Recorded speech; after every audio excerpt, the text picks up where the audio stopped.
We're here as part of the Folio Community Leadership Program. It's a new offering for Leadership Victoria 2013.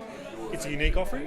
It's one that is for senior leaders across Victoria to certainly develop professionally, but importantly to make a difference in the community, and by that we mean a transformational change. And this is one of those opportunities within the program where we can meet with some members of the community to talk about their stories and hear from them.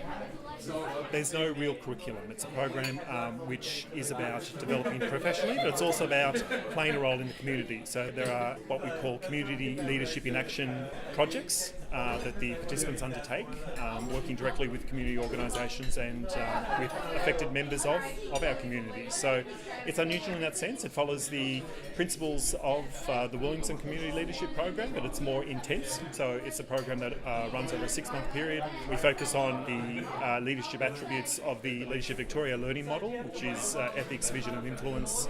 And we look at community through the lens of the social, the economical and the environmental, and that's really the focus of the program. So it's very much about leadership without authority. So it's about leadership when your level of status is inconsequential. It's leadership in the community, and it's opportunities like this that really, I think, drive that message home.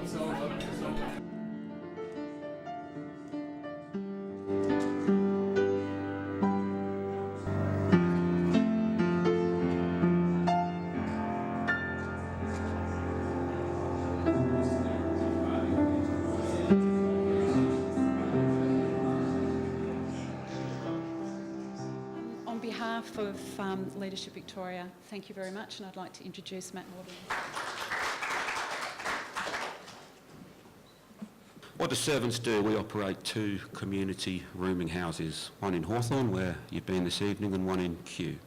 So over those 2 houses, we house 65 single people, all of whom are on low income, government level pensions, low income jobs, all of whom, one way or another, are at risk of homelessness.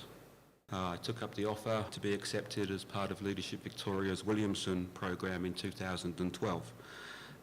Some of those connections have been quite extraordinary in the servants' journey, and several of those people, many of those people, are heavily involved in the work of servants and helping us to develop to become a still better, bigger, stronger organisation. So I have some kind of understanding about what happens when you rub shoulders with Leadership Victoria. You can't help but be kind of inspired in a really simple, quiet way. So one of the few women there, she was a young woman who was kind of talking about how her life is kind of really nicely put together, in that she can be at work in 10 minutes from when she leaves home.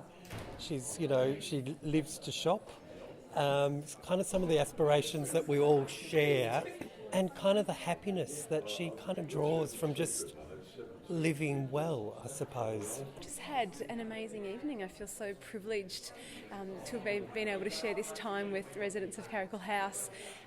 We sat down and had a really great dinner with residents, and everyone was so open and sharing with their stories, and we had a really good laugh. And then to come here and hear some really personal stories from Wayne, Juan and Dave was very special. I do feel very privileged. They really gave us some insight into their lives and the experiences that they've had, and what Carrickle House has been able to provide them, that sense of community and that dignity that is so important for the way people live. So I feel very privileged to have been able to share this evening with those people.